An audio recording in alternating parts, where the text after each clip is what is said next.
Hey y'all, it's Sierra, aka Capricorn Moon Goddess, just showing you all the process of me making some candles. I have a vendor event coming up, so I need to get some candles made for that. And I'm using the Twisted ceramic jar from 1617. It's a really nice jar. It comes with a lid, even though you don't see it in the video. This is what it looks like when it has wax inside of the jar. You do want to make sure when you are using an electroplated jar like this that you don't clean the interior of the jar with alcohol. You want to make sure you are cleaning it with water so you don't strip the color from it. So when you saw me cleaning it, I was using water. Now I am just getting the wicks, the wooden wicks put into the wick clips so I can attach the wicks to the jar.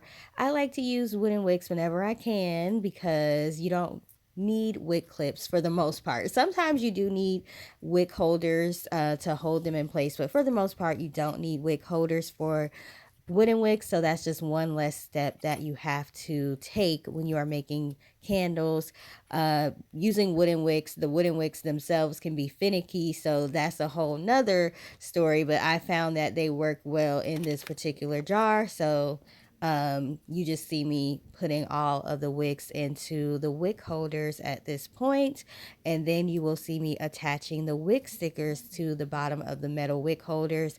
That is how I'm going to attach the wick to the jar, although some people will use other types of adhesive, so you would want to use whatever's best for you. I like to cut them in half when I'm using a square or rectangle shaped wick clip. If the wick clip is round, then I will just leave it as the round sticker comes.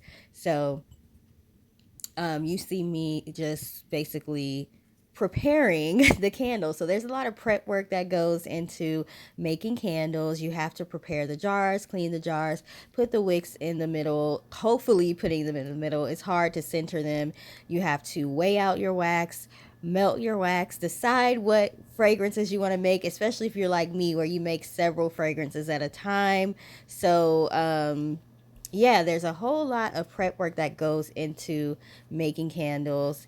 And after you see me basically pressing down, you'll see me start to get the wax prepared. So I melted some wax in a really large baking measuring cup. Sorry, had to pause because my son was over there making a bunch of noise. So anyways, I'm about to weigh my wax. You don't see me weighing it because my scale is not in the frame, but I am weighing the wax and I am weighing the fragrance oil. I'm using anywhere from a 10% to 12% fragrance load.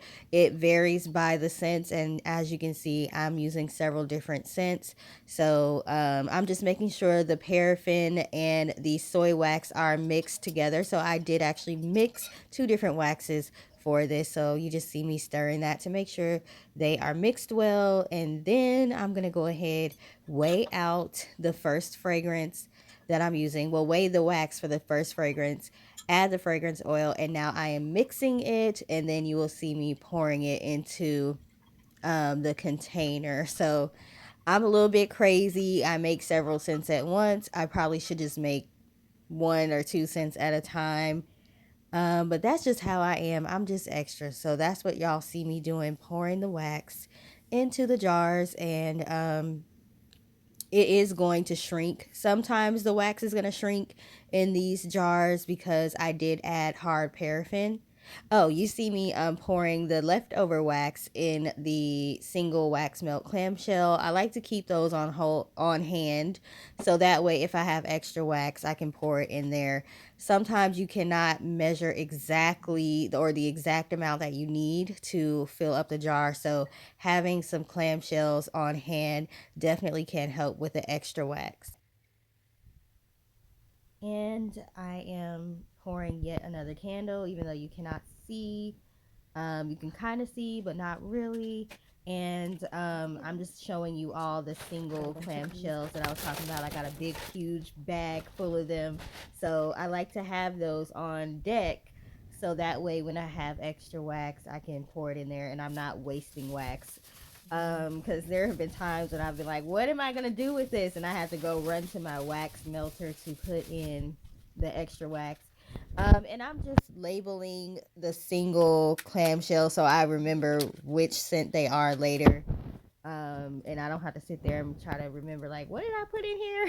So that's what you see me doing right now. You have to be able to multitask when you are making a lot of different candles. So now you just see me making all the different scents that I chose. All right, y'all. So I had to melt some more wax. Hold on.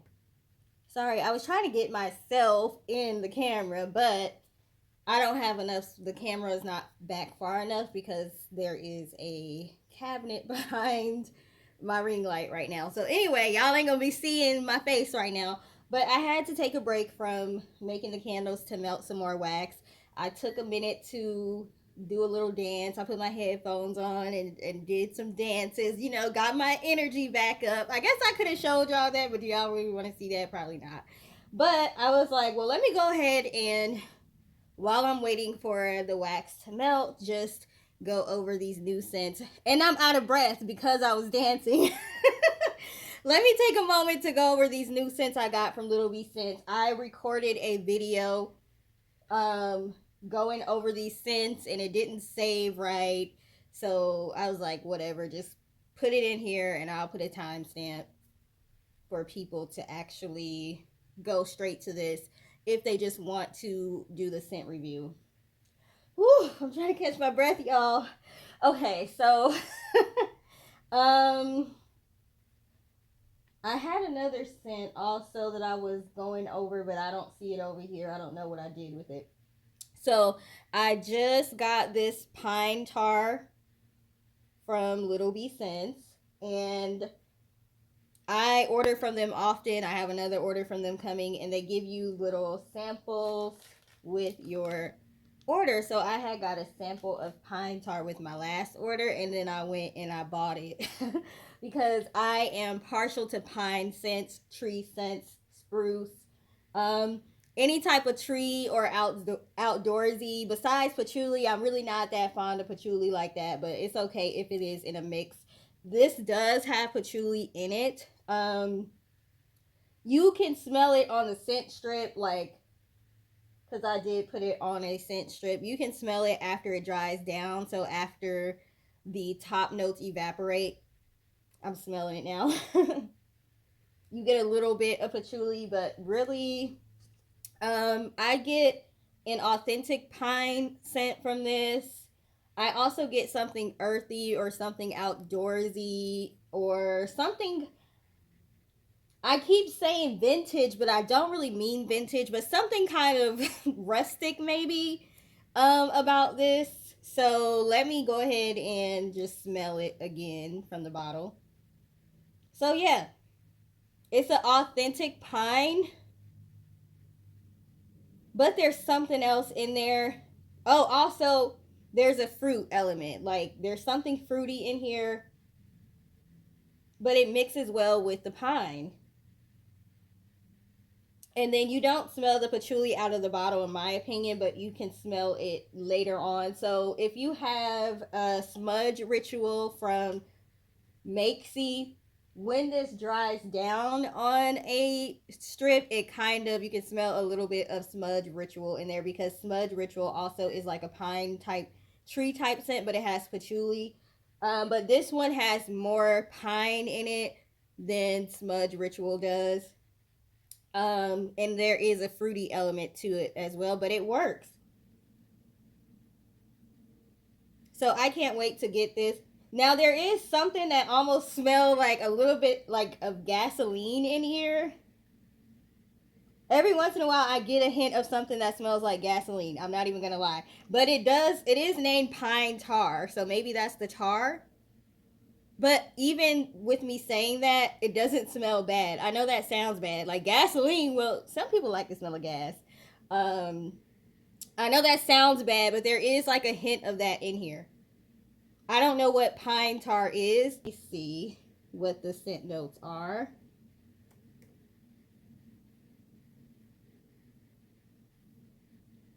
Okay, so they say batter up. Our pine tar is a dupe of Duke Cannon soap. I've never smelled the soap. She says that people were requesting this scent from her, which is why she found it. The top notes are cherry pit. I can definitely smell the cherry in there. The orange, I can smell. I don't really smell prickly pear. There's also anise, and I can see how there could be anise in there. I wouldn't necessarily pick it up without reading it, but anise has like a licorice type of scent, like black licorice. So I can see that being in there. It also has rose, neroli, pine tar, patchouli, and cedar. And again, I don't know what pine tar is. I don't smell cedar at all. I'm over here looking it up. Like, what the heck is pine tar? What is that? Pine tar is a form of wood tar produced by the high temperature carbonization of pine wood in anoxic conditions. The wood is rapidly decomposed. Hold on. The wood is rapidly decomposed by applying heat and pressure. The resulting products are charcoal and pine tar. Pine tar consists primarily of aromatic hydrocarbons, tar acids. I'm trying to see if that tells me anything about what it smells like.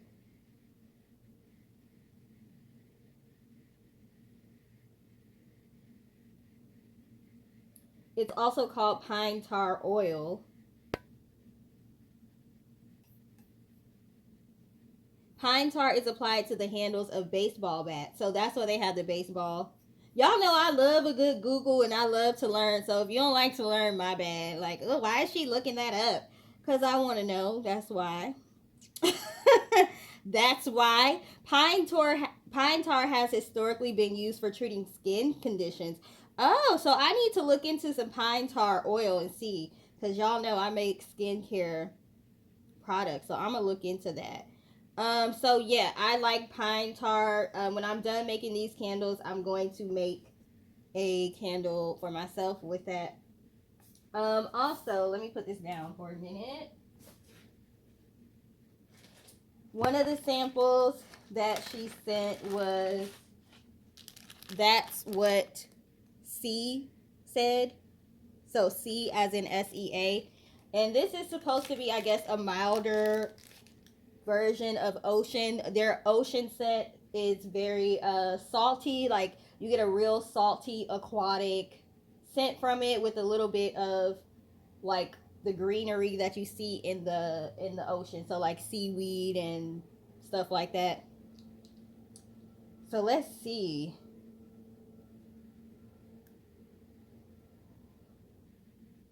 So I definitely can smell sea salt in here. It smells like this is a mixture of ocean, but it also smells like another scent from them that I have.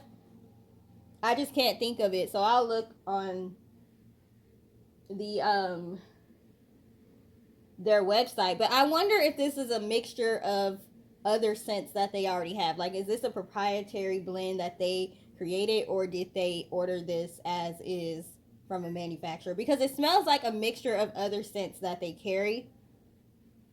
So I can smell the ocean, the sea salt. I smell something floral.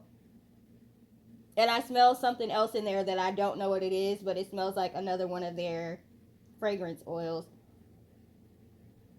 This is really nice. I really like it. However, I already have their ocean scent. I already have petrichor. So I don't know if I need another like aquatic type scent. But if you were a little bit put off by ocean, if ocean was too strong for you, if it was too raw, too real, too raw for you, because it's like raw ocean, and you need to tone it down or make it more feminine, then that's what C said is a good option for you. Because ocean, a lot of people use that one as more of a blender, but I personally like that one by itself. Let's see what their scent notes are. I don't know if she has it on the website yet, because last time I checked it wasn't on here, but let's see. Oh, okay. So she has posted it now. So that's what C said. That's a tongue twister. Okay, so it says while ocean, seaweed, and low tide are options to blend your own unique beach type fragrance, that's what C said is perfect to leave alone. It's a fresh ozonic with a touch of coconut. There it is. It smells like their coconut. I can smell their coconut fragrance in here. So that's what I'm saying. I wonder if she blended this on her own or she got this from a manufacturer as is. Um, okay, but it works. So the coconut works with the saltiness and the aquatic of the ocean. It says the coconut is not overpowering. It's just there some. It's just in there somewhere, giving this a beautiful depth. Okay, so the notes are ozonic, fresh, salty, seawater, dune rose, herbaceous, fresh coconut, musk, and sea moss. So I would say this smells exactly how it is described with the fragrance notes. Okay, and then the other one that I got was molasses. Okay, so let's go over molasses, which is a scent that I normally would not purchase because I don't like the smell of maple. And I feel like molasses is similar to maple, but I don't know. Let's see. So this is molasses. She has nice handwriting. My handwriting sucks. Okay, I would not be able to write on stuff for customers, and it looks pretty. Okay, molasses. Not bad. It doesn't smell like maple to me. It does. It smells really sweet, and it smells. I don't know. I can't put my finger on it.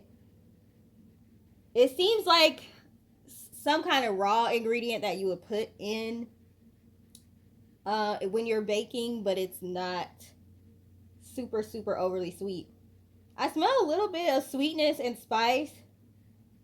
Not maple, but I guess it smells like molasses because molasses is used to make syrup sometimes. I think you can use that instead of maple. I don't know. Um, it's not bad actually. I don't think my customer base would like it, but if you are looking for this type of scent, it smells authentic. One thing I can say with Little B scents is their scents smell authentic. They don't smell fake or overly sweet or anything like that to where you would get a headache.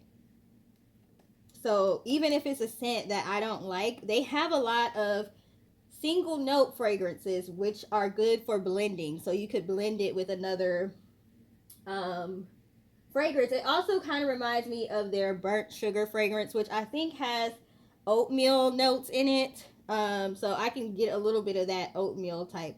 So it says sharp and bittersweet. We added this fragrance to use as a blender with Sweet Feed, which is another fragrance they have. However, it didn't take long to realize it's great alone. It's homey, warm, and it does not have a cookie undertone. It almost has a sour note at the end. Um, she says it's good to mix with their Sweet Feed scent and their patchouli scent. So the top notes, brown sugar. That is what I could not. I was like, it smells like some ingredient that you use when you're baking, but I don't know what it is. This smells like authentic brown sugar. I have another brown sugar scent that I hate. I was like, this does not smell like brown sugar at all. If you are looking for a realistic brown sugar, this is it. Get the molasses. It also has fig. I can smell a little bit of fig now that they say that. Warm honey. I do get some realistic honey notes in there. So you can smell the brown sugar, the fig, and the honey for sure. It also has caramel and vanilla. I really don't smell the caramel and vanilla like that. But I definitely smell brown sugar, warm honey, and a hint of fig. So okay, that's good to know. If I need a brown sugar scent, this would be what I would use because the ones I got right now, Okay, so I'm going to check to see if my wax has melted. So I will come back in a moment. All right, now, so my wax actually did finish melting. So you're just seeing me finish off the rest of the candles for this particular jar.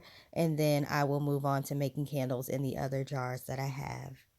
You will also see me use a heat gun to fix the top of these as well in the next clip.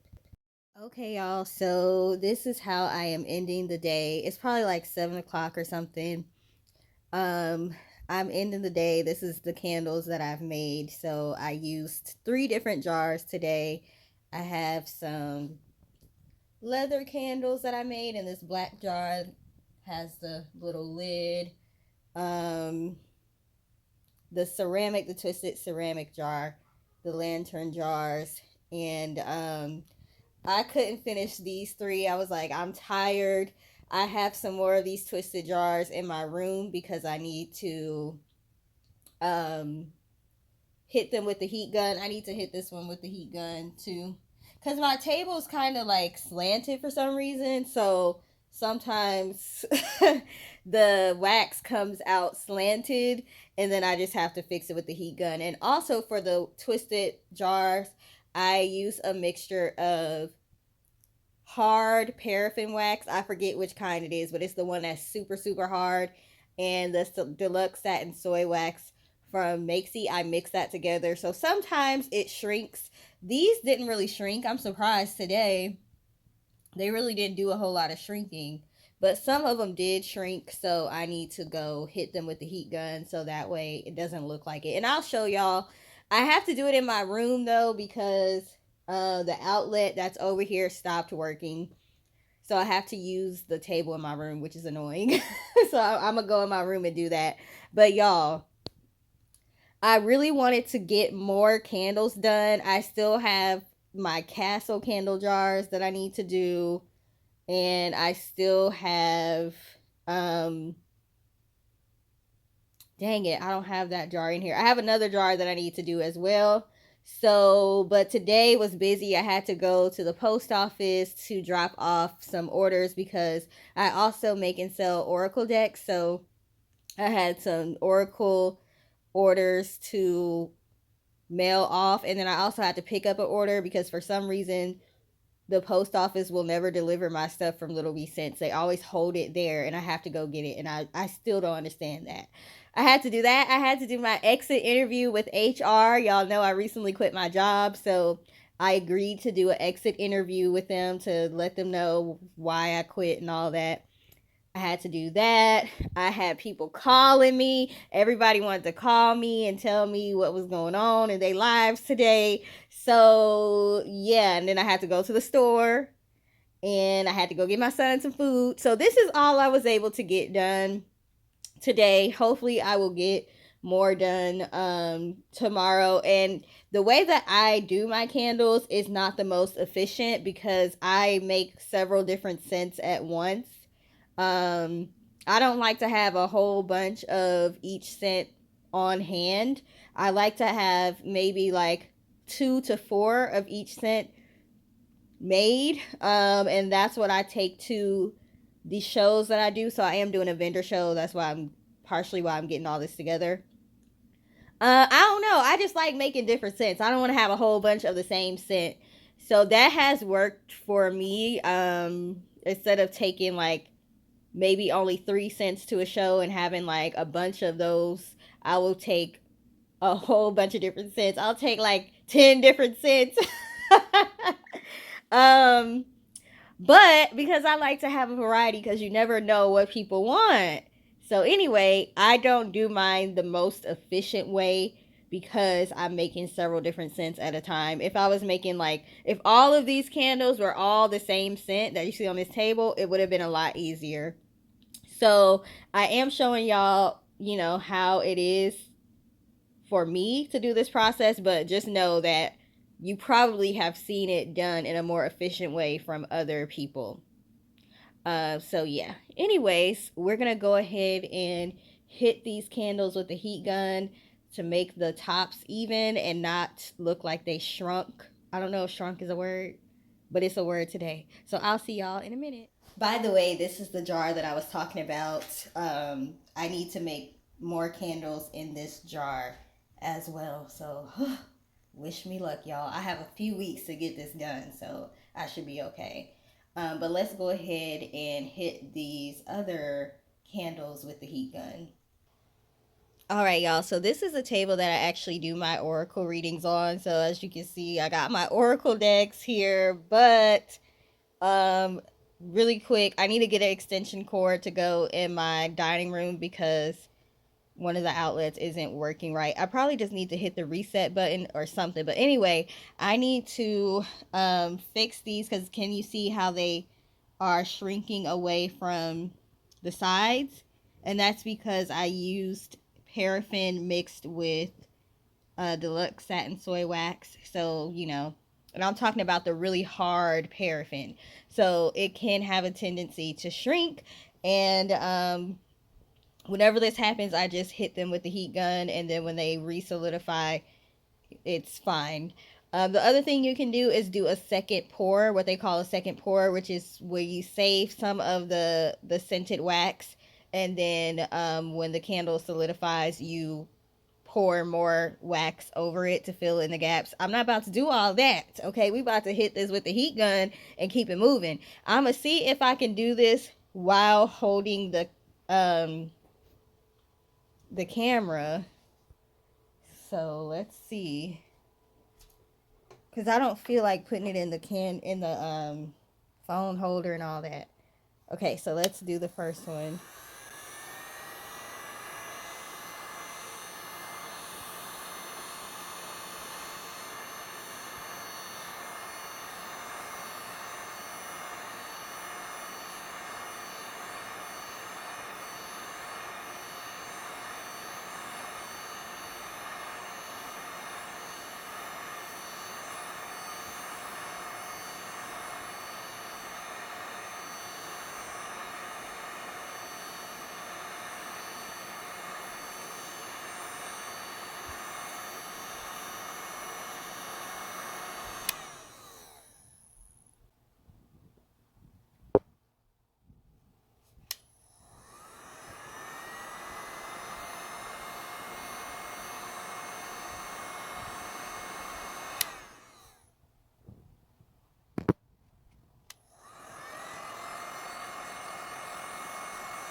You see, we got some spillage. So let me go get a paper towel really quick.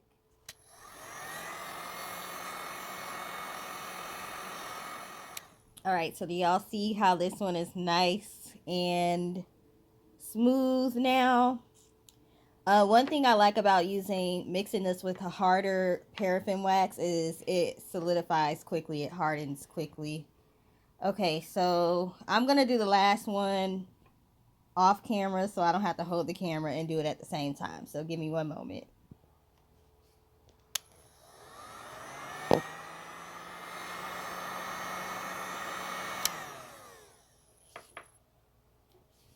All right, so that is it. So I'm gonna do that tomorrow to the other ones that needed to be done or whatever. So yeah, that I just wanted to show y'all the process really quick of how to fix shrinking in a candle. It may not work for every single candle and every single jar, but it works well for this particular jar. And you can do it as many times as you need to. I haven't seen where using a heat gun on candles affects the way that the hot throw is or anything like that. So once this solidifies, I will clip these wicks, and typically I will cut the wicks before I do this. I just forgot, but I like to clip the wicks before I use the heat gun because when you clip the wick, sometimes it kind of messes up how the candle looks. So yeah, but anyway, so that is how I'm going to be ending today's candle making. So hopefully y'all enjoyed watching me make these candles and seeing what my process was. And yeah, I will see y'all in the next video. I may record tomorrow as well because I'm going to be using different jars tomorrow. And also I'll have another video coming up with some new scents from Little Bee Scents. So stay tuned. Toodles. Oh yeah, please like, share, and subscribe. And also, if you have any comments to leave about your candle making process or something that you would like to see on a candle making channel, let us know in the comment section. And I hope y'all have a great day. Bye.